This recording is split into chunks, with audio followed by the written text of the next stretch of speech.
crust.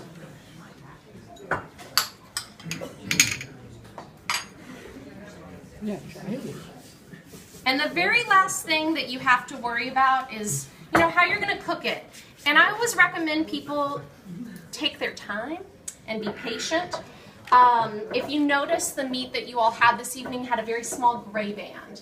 So people talk about how overcooked is the edge versus undercooked is the center. And usually you want to achieve something that's a little bit more consistent throughout. And obviously, if you know anything about thermodynamics, the slower you do it, the more evenly cooked it's going to be, right? So I used a 300-degree oven. If I really, really wanted to serve this to a group of chefs and I didn't care about how long it took, I may take it as low as 250.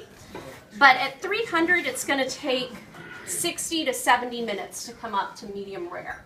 So, a little bit of pre-planning, but not much. That's the benefit of working with a tenderloin instead of something else, is overall it does cook faster. All right, so we have this crusted. There is what's called a butt end versus a tail end, and I'm sorry, I should have shown you this before. I have tucked the tail end. So this is to make it more even. I've tucked that under. And what I'm going to do to ensure that this butt end doesn't gape, there's like connective tissue that your butcher or yourself will have removed. And so in order to make sure that it doesn't kind of cook unevenly and come apart, I have butcher's twine that I'm spraying so it doesn't stick. And I'm going to tie just the butt end. Just the weight alone here is enough to keep the tail where it is. There's no need to tie down there.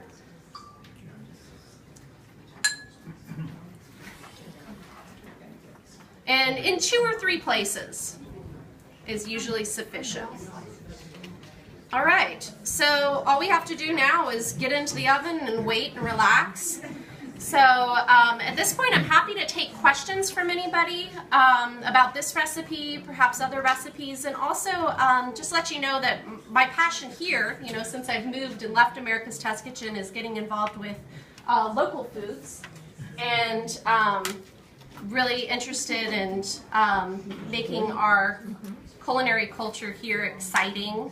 And I work with some farmers as well. I help organize the farmers market at Kukui'ula. So let me know if you'd like to talk further about either Hawaii cuisine or this recipe. Yeah? You don't